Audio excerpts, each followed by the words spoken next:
Hola, espero que todos y todas estén muy bien. Hoy vamos a continuar con nuestras clases en las que profundizamos los ejes de la unidad número 2, que gira en torno al problema del conocimiento. Entre los temas principales de esta unidad, estuvimos trabajando sobre los modernos y la libertad, como ausencia de impedimento, el conocimiento y el sujeto trascendental moderno, los sentidos, la razón y las ideas, racionalismo, idealismo y empirismo. Y la idea es trabajar estas temáticas a partir de 3 autores que marcaron un momento fundacional y clave en cada una de estas corrientes. Tuvimos la clase pasada trabajando con las ideas de Descartes, y hoy vamos a trabajar con Hume y Kant. Nosotros habíamos empezado a comentar que para poder hablar y para poder situarnos en la problemática del conocimiento científico, debíamos empezar a reflexionar sobre el proceso de la modernidad, el contexto de la modernidad.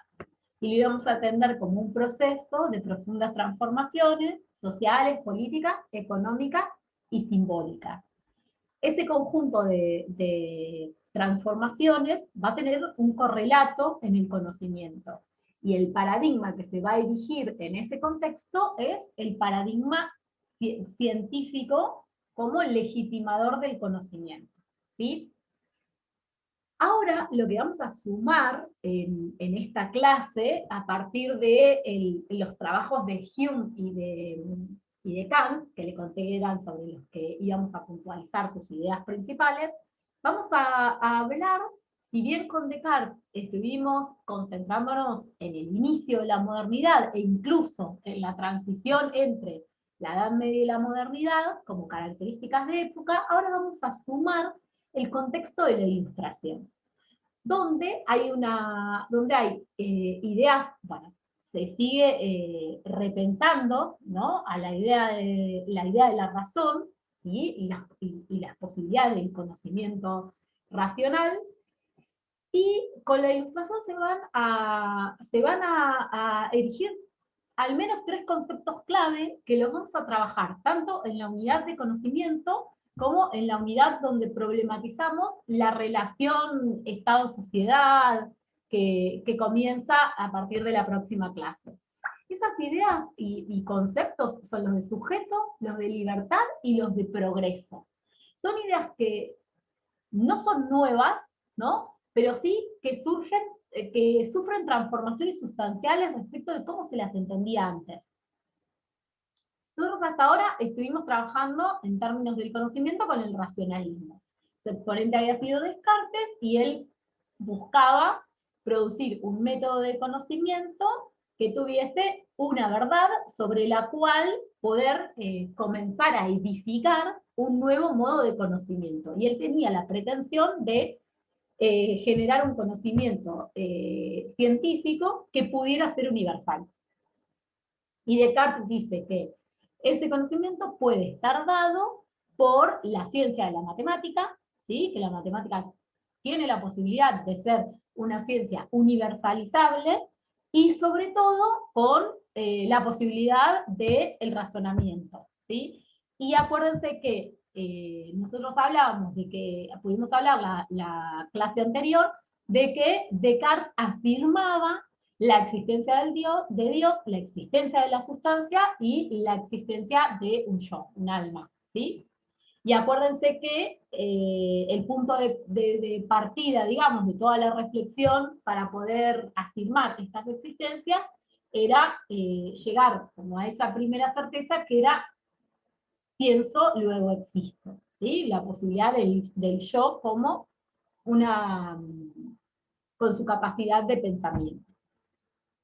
Nosotros vamos a pensar en este contexto, ¿no?, que como en otros contextos históricos hay disputas por la hegemonía y el valor del conocimiento. Eso lo habíamos empezado a ver en estas disputas que incluso Descartes con quienes discutía, ¿sí? Y ahora vamos a sumar a Hume y a Kant para ver con quiénes discuten, porque discuten con elementos externos a la pretensión de la ciencia y con otras instituciones, pero también Kant y Hume van a producir sus propios cuestionamientos a ese racionalismo cartesiano con el que se funda y se inicia el conocimiento científico en el contexto de la modernidad.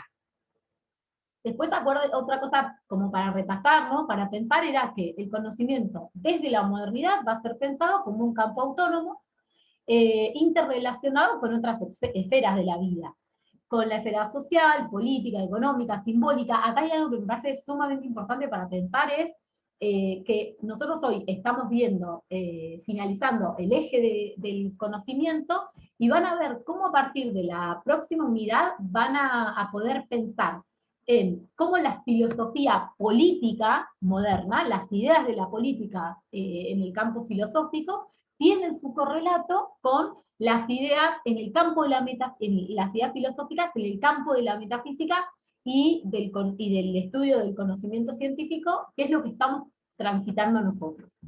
Pues vamos a ver que vamos a seguir hoy con discusiones acerca de los modos de conocer y el papel del sujeto en el conocimiento. Sobre todo, Hume y Kant van a aportar novedades, ¿sí?, a el papel del sujeto en el conocimiento.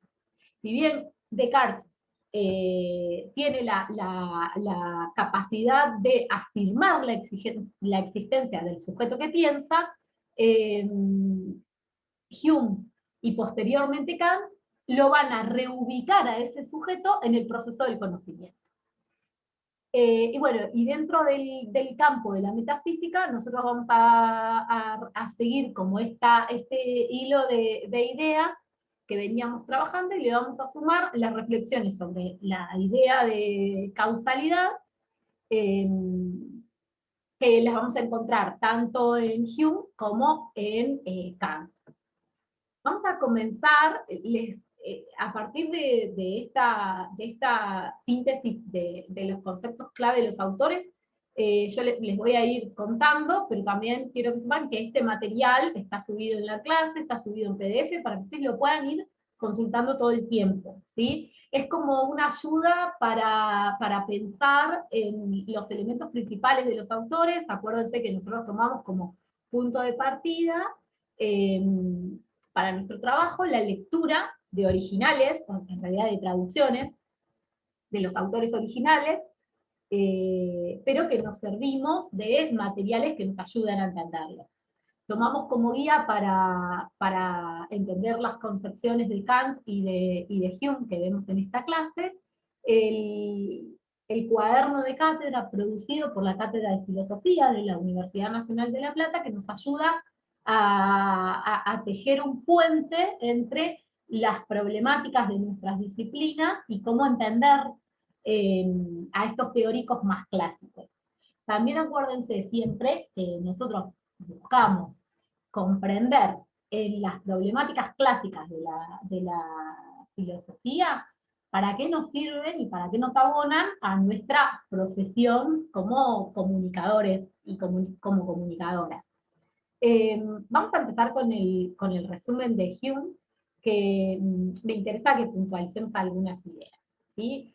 Hume vivió entre 1711 y 1776, y fue en ese siglo, ¿no?, en el siglo XVIII, cuando produce sus mayores obras.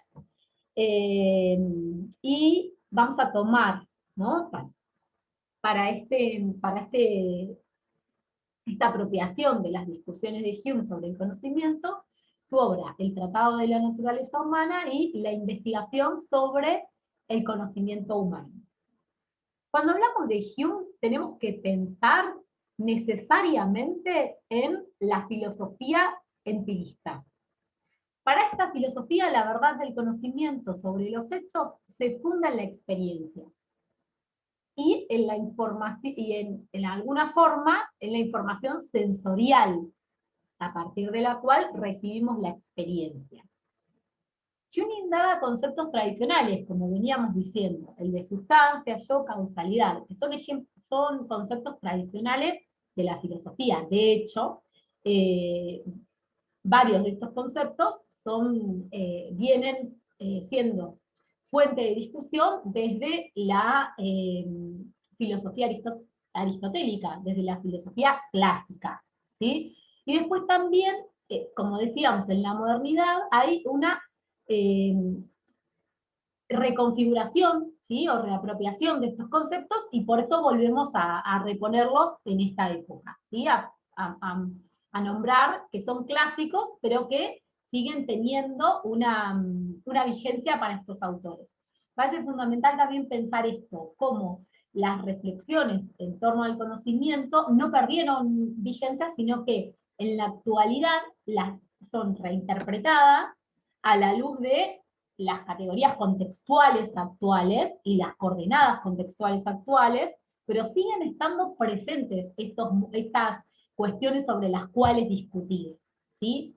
De hecho, después podemos pensar juntos, pero por ejemplo, pienso, cuando hay un debate sobre la interrupción voluntaria del embarazo, cuando hay un debate sobre la ciencia para la ciencia de la salud y la emergencia frente al COVID, cuando está el debate que también se ha puesto como bastante presente y sobre todo en las redes sociales, seguramente ustedes comunicadores están enterados ahí de las disputas entre los terraplanistas que vuelven a reposicionar un modo de comprensión del mundo que es premoderno.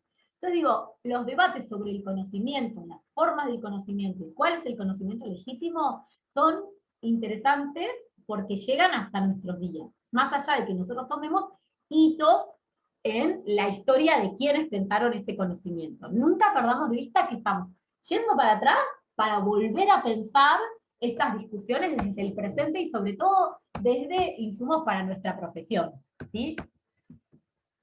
Vamos ahora a adentrarnos un poquito en qué es lo que Hume empieza a trabajar dentro de esta filosofía empirista. Decíamos que retoma ideas clásicas del estudio de la filosofía, como la idea de sustancia, de causalidad y de yo, de alma, ¿sí? Y Hume supone una crítica y una ruptura con el racionalismo, que habíamos visto en la figura representativa de Descartes, y es un antecedente fundamental para el idealismo que vamos a trabajar en un ratito con la figura de Kant, ¿sí? Entonces es como un teórico de transición, realiza una fuerte crítica a el racionalismo de Descartes, que habíamos estado viendo, ya a la luz de este contexto de la Ilustración, ¿sí? Con algunas transformaciones ya institucionalizadas, ¿no? En el inicio de la modernidad, como era el caso de Descartes. Bueno, en primer lugar, para situarnos, Hume sostiene, al igual que Descartes, que la matemática llega a un conocimiento necesario y universal. Sin embargo, para él, este conocimiento tiene un alcance limitado. Y sostiene que no puede existir la matemática como única ciencia explicativa de los hechos, que para poder estudiar la naturaleza es necesario ser sometido a la experiencia, ¿sí?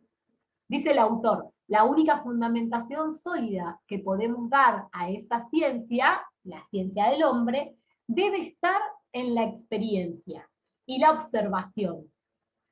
Es con todo cierto que no podemos ir más allá de la experiencia. Es lo mismo que decir que para este autor los límites del conocimiento son la experiencia. Hume afirma que el conocimiento humano debe tener una base experimental, es decir, atenerse solo a lo dado a través de los sentidos, los fenómenos, apelando a hipótesis simples y fundadas en la experiencia. Niega la legitimidad de cualquier idea que trascienda los límites de la experiencia, o que exceda los límites de la experiencia. Para explicar su teoría, Hume nos va a explicitar una serie de distinciones entre percepciones de la mente humana, que él las va a llamar impresiones o ideas, ¿sí? Y esta distinción la hace a partir de considerar la fuerza y la vivencia, ¿sí?, de cada una de estas categorías. Las impresiones son las más fuertes y vivaces. Se tratan de sensaciones es decir, de los datos proporcionados por la experiencia actual. Y ahí él va a encontrar impresiones de la sensación, pueden tratarse de la capacidad, de la captación de los datos externos a través de los sentidos, e impresiones de la reflexión. Se trata de la captación de un estado interior, ¿sí? De un estado interno. La segunda definición de las percepciones es la que se divide en simples, que son aquellas que ya son indivisibles, o las percepciones complejas, que son las percepciones que están compuestas y pueden ser sometidas a separaciones hasta llegar a percepciones simples. Las ideas, ¿sí? ¿Se acuerdan? Percepciones e ideas. Las ideas son huellas en las impresiones, que dejan en la mente y son más débiles que las impresiones. Y ahí vamos a encontrar las ideas de la memoria que reproducen con fidelidad impresiones originales, una impresión original, o ideas de la imaginación, que resultan de la capacidad de cambiar o alterar esas ideas originales. Sin embargo, acá Hume dice que esas ideas originales, ¿sí?, que dan lugar a la posibilidad de, al cambiarlas o modificarlas, producir ideas de la imaginación, tienen una procedencia limitada, ¿sí? Y sus combinaciones son combinaciones limitadas porque derivan de la experiencia. Hume establece un criterio para la legitimidad de las ideas y sostiene que para determinar si son legítimas, basta con preguntarse cuál es la impresión de la cual deriva.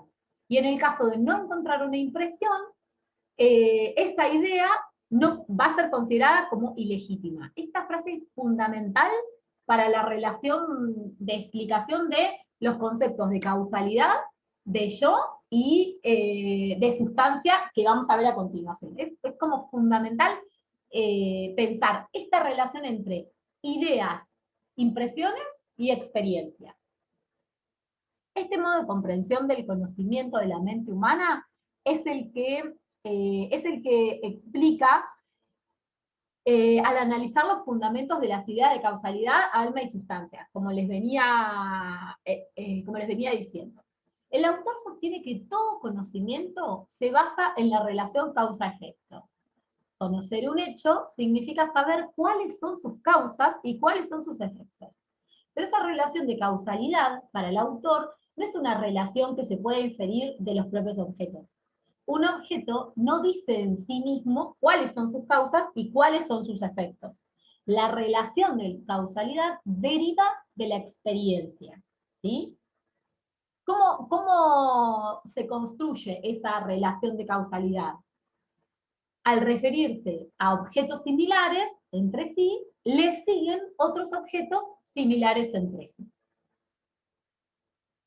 La experiencia externa indica la presencia de los hechos, ¿sí?, a los que denominamos respectivamente causa-efecto, ¿sí? Fíjense que cuando lean en el texto, el autor introduce un ejemplo, dice, una persona externa a nuestra cotidianidad, a nuestro modo que viene de otro lado a vivir en el planeta Tierra, no podría producir relaciones de causa-efecto. Entendería todos los objetos y los fenómenos de manera distanciada entre sí. Y entonces él dice, pero al poco tiempo de vivir en la Tierra, ya podría empezar a generar estas relaciones de causalidad. ¿Por qué? Por la repetición de estas vinculaciones de objetos similares a los cuales le siguen otro grupo de objetos similares. Pensemos, por ejemplo, en la relación entre el fuego y las cenizas. ¿Sí? Vemos cenizas, sabemos que ahí previamente hubo fuego. ¿Qué son las cenizas? El efecto del fuego, ¿sí? Y esto lo conocemos por repetición, por reiteración. Y la relación entre causa-efecto se da por las siguientes características. Son consecutivas en el tiempo, contiguas en el espacio y se presentan en una conjunción constante. Y acá otra idea fundamental. Dado que los sentidos no pueden suministrar ninguna impresión objetiva sobre el nexo causal, este debe proceder de la experiencia externa, ¿sí? No debe proceder de la experiencia externa, sino de un plano subjetivo, ¿sí? O sea, la experiencia nos va a dar datos, pero no la posibilidad de la relación causal. Eso proviene de un plano subjetivo. Este reposicionamiento del plano subjetivo es el que después Kant va a retomar y va a dar en llamar su teoría el idealismo. Vamos a trabajar ahora después con Kant, pero es un reposicionamiento del sujeto respecto del proceso de conocimiento. La recepción de los hechos produce costumbre y la necesidad de una relación causal.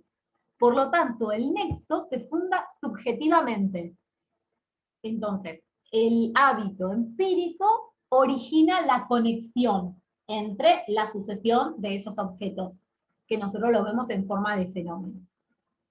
Con esta relación entre las ideas, las impresiones y la experiencia, Hume sostiene que es posible afirmar la legitimidad del principio de causalidad. Algo que no es posible hacer y determinar con las ideas de sustancia y con las ideas de yo. Porque dice Hume que es imposible determinar cuáles son las impresiones de las cuales derivan las ideas de yo y causalidad.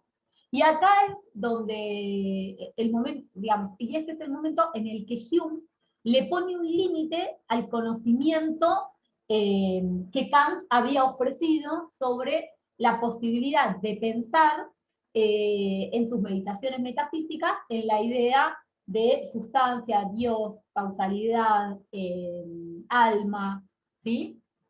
Entonces, acá viene como, digamos, en el proceso del conocimiento, para Hume, inicia una reposición del lugar del sujeto. El sujeto recibe, pero ordena, articula, ¿sí? Produce ideas sobre esas impresiones que devienen de la experiencia. Esto es fundamental y ahora lo vamos a trabajar con Kant, ¿sí?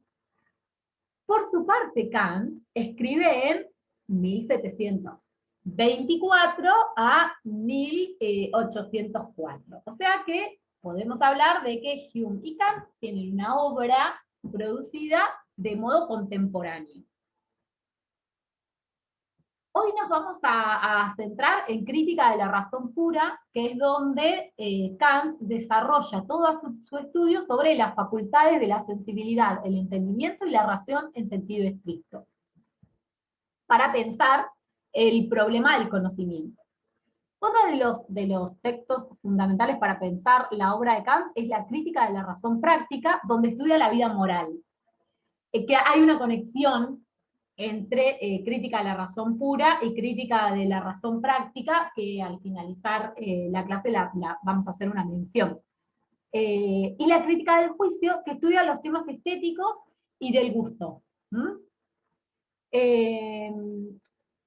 Lo mismo que estábamos como comentando al principio de la clase. En este contexto vamos a pensar la producción de análisis del conocimiento y del conocimiento científico en un contexto de la ilustración, ¿sí?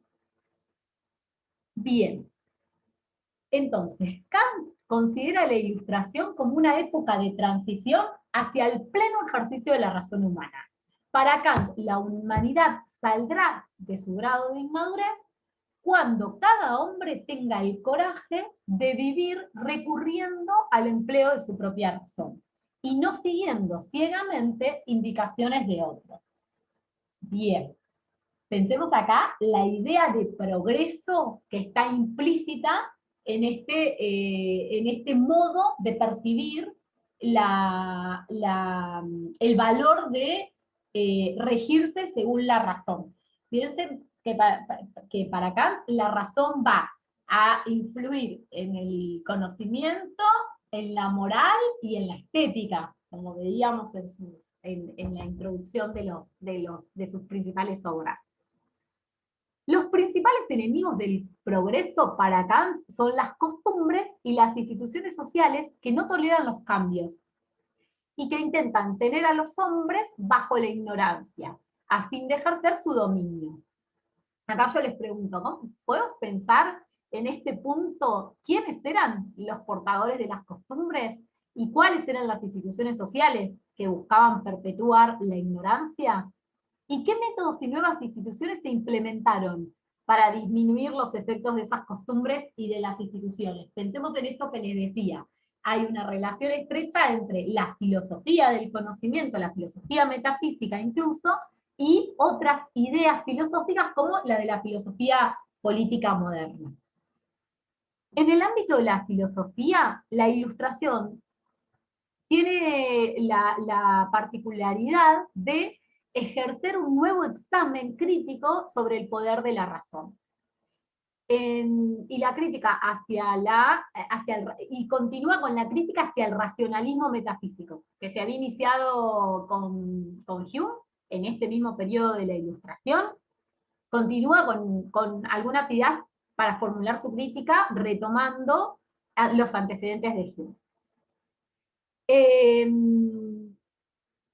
Fíjense, digamos, la crítica a la metafísica viene a centrarse en que existen límites a ese conocimiento y que esos límites están dados por la experiencia.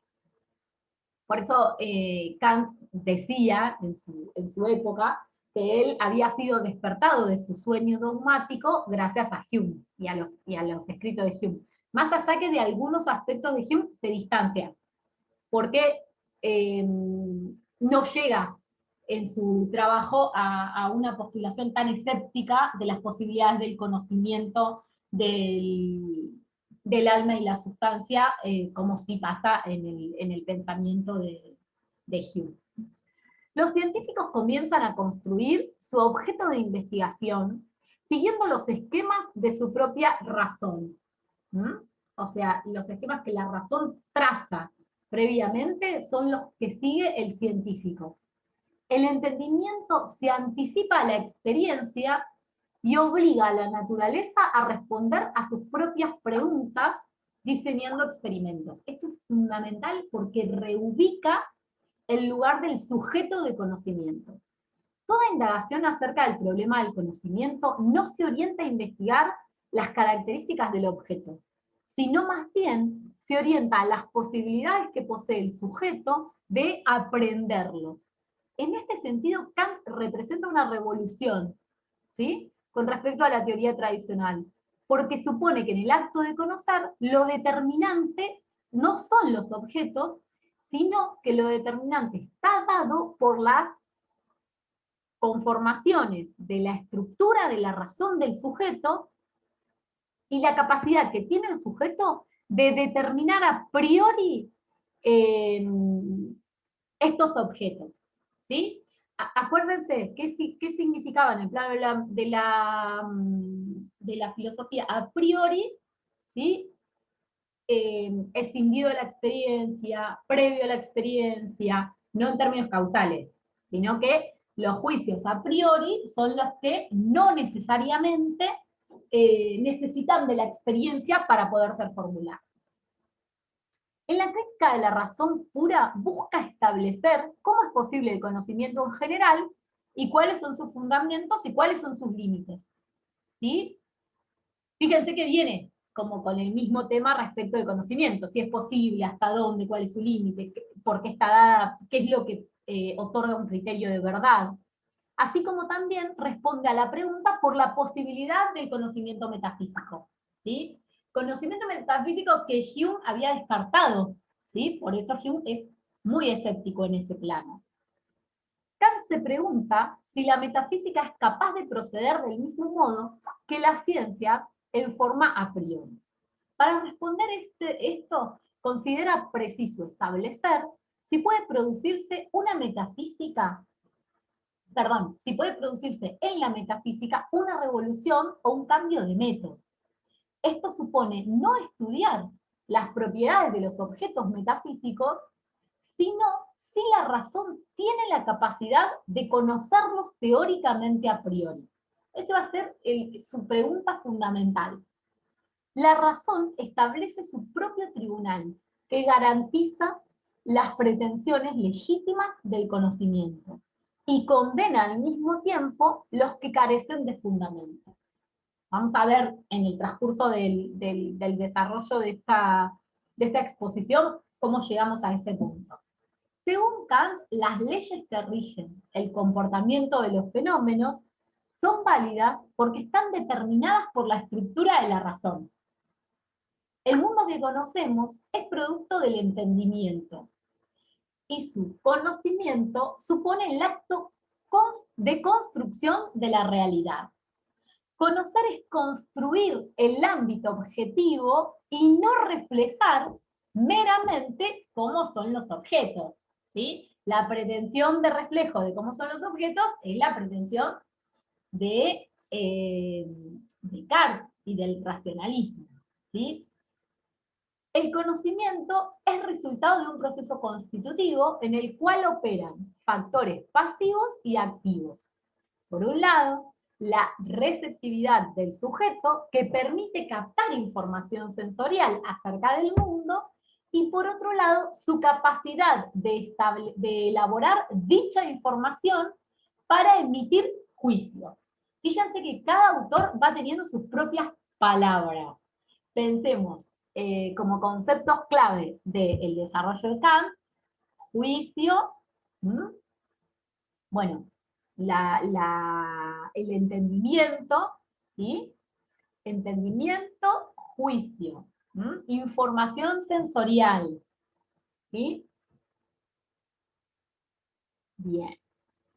El orden que encontramos en los sucesos de la naturaleza responden a una serie de reglas que hemos de suponer en el sujeto antes que en ningún objeto, ¿sí? O sea, no provienen de un objeto, están en el sujeto esas categorías para entender.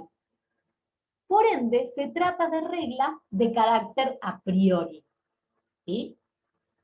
No es posible captar la realidad en sí misma para este autor, sino tal como aparece entre nosotros, con el carácter de fenómeno, ¿sí? No podemos acceder a los objetos, sino a el fenómeno de esos objetos. El hombre clasifica, interpreta, categoriza, ¿sí?, su mundo.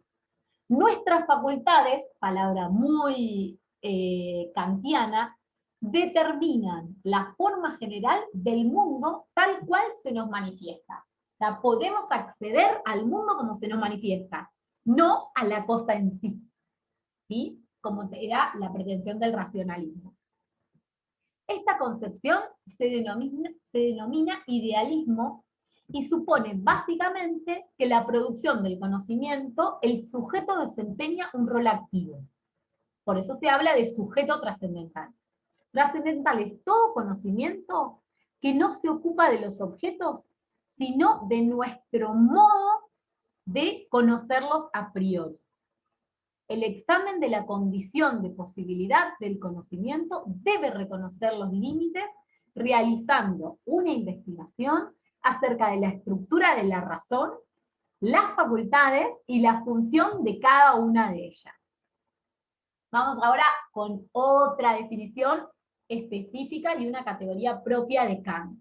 La sensibilidad humana es la facultad que somete la multiplicidad de la intuición sensible a unas condiciones formales que no pueden ser percibidas, sino que son presupuestas en la recepción.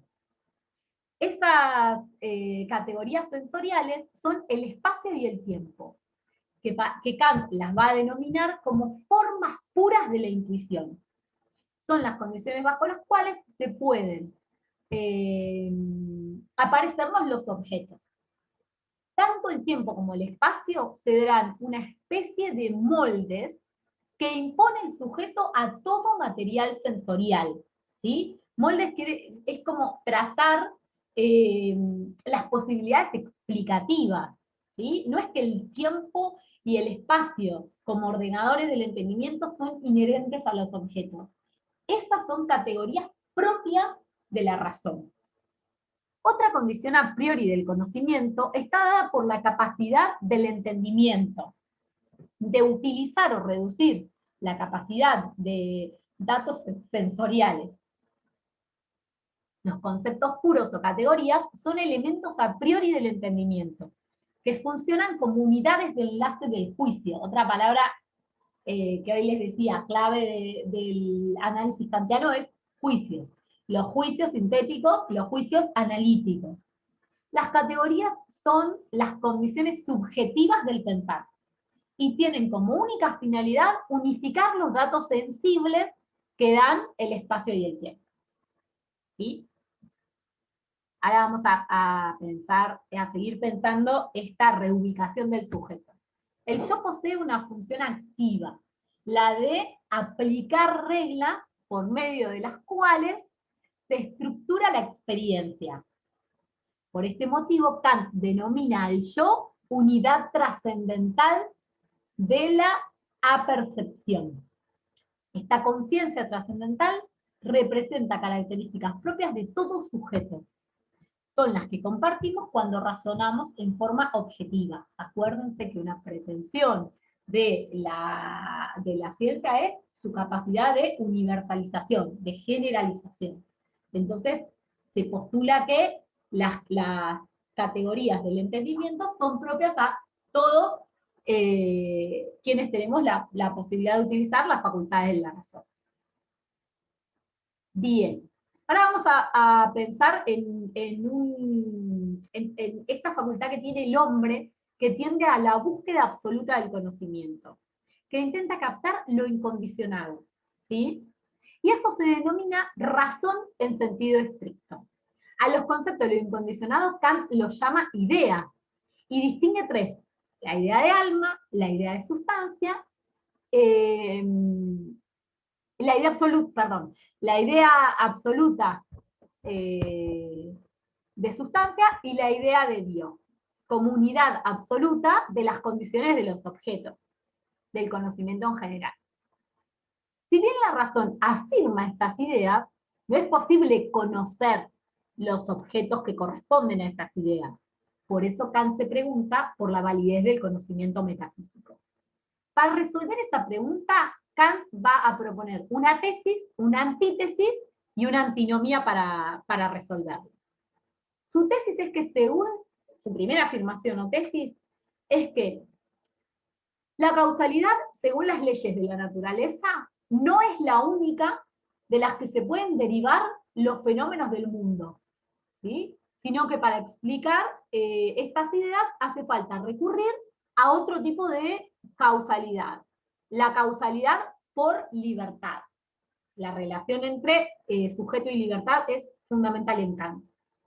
Por su parte, plantea una antítesis, que niega que haya libertad y sostiene que todo lo que sucede en el mundo se desarrolla exclusivamente según leyes necesarias de la naturaleza. Kant busca resolver esta antinomia, porque está afirmando en la tesis y contradeciendo en su antítesis, señalando que tanto la tesis como la antítesis son verdaderas, pero desde puntos de vista distintos. La antítesis es verdadera para el conocimiento de los fenómenos, ¿sí? Y por su parte, la tesis puede admitirse como una posibilidad, entendiendo que el hombre como ser en sí mismo, ¿sí? Y goza de su libertad. En este caso, estamos considerando al hombre como un ser racional capaz de determinarse a sí mismo y actuar según los mandatos de su propia razón. ¿Sí? Este asunto es sumamente desarrollado por Kant en la obra Crítica de la razón práctica también, porque ahí es donde postula, entre otros elementos, las máximas que rigen la moral kantiana, ¿sí? Y esas máximas que rigen la moral, para Kant, van a ser máximas formales, ¿sí? Y es el sujeto quien le da contenido, viviendo en sociedad, a esas máximas formales. Entonces, para que pensemos, para Kant, los límites de la experiencia son los que marcan el límite a el conocimiento racional, ¿sí? Es decir, es necesario que el conocimiento de la naturaleza tenga un vínculo con la experiencia. Ahora, ese conocimiento no está otorgado por la naturaleza y por los objetos, sino que es el sujeto quien organiza a partir de las facultades del entendimiento, a partir de la sensibilidad, ¿sí?, la articulación de ideas para producir ese conocimiento. Pero por otro lado, Kant necesita también asegurar que el hombre tiene la capacidad, ¿sí?, de conocer, ¿sí?, y de pensar metafísicamente las ideas de sustancia, de Dios y de alma, porque el sujeto, que además es un sujeto trascendental, es un sujeto que Kant postula su libertad, ¿sí? Tiene libertad para marcar los propios límites de su razón. Entonces acá están como esos son como los dos modos de reposicionar al sujeto para Kant. Y son sumamente revolucionarios, este modo de comprensión del conocimiento. Los textos que tomamos para esta clase tienen que ver con Hume, Tratado de la Naturaleza, y por su parte Kant, Crítica de la Razón Pura, algunas selecciones, y como les comentaba anteriormente, tomamos una aproximación al problema del conocimiento en la filosofía kantiana, que es de dos autoras, son Costa y de Ortúzar, y por otra parte, a Melamed, para conocer las críticas de Hume a las nociones de sustancia, yo y causalidad, que están dentro del el libro que compiló Julio Morán, y son el equipo de filosofía de la Facultad de Humanidades de la Universidad Nacional de La Plata, como les decía, que nos ayuda a adentrarnos en el pensamiento de estos autores.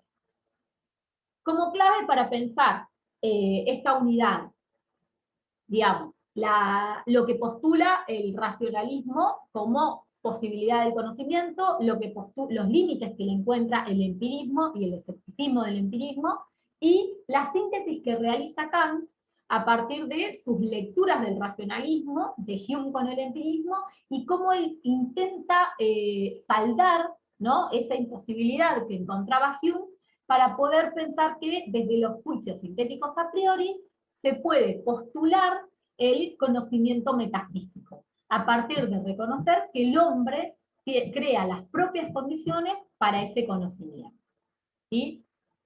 Como para traerlo hacia nuestros días y pensar, van a tener un ejercicio que es el trabajo práctico número 2, en el cual vamos a pensar en una producción de la industria cultural, que es una película, cómo aparecen estas tensiones respecto del conocimiento tradicional y respecto del conocimiento que se está fundando en el contexto de la modernidad.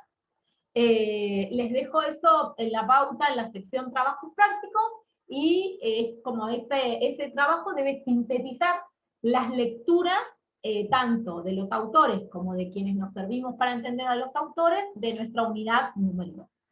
Bueno, espero que este video les parezca explicativo, los ayude a vincularse con los autores, y seguimos en la próxima.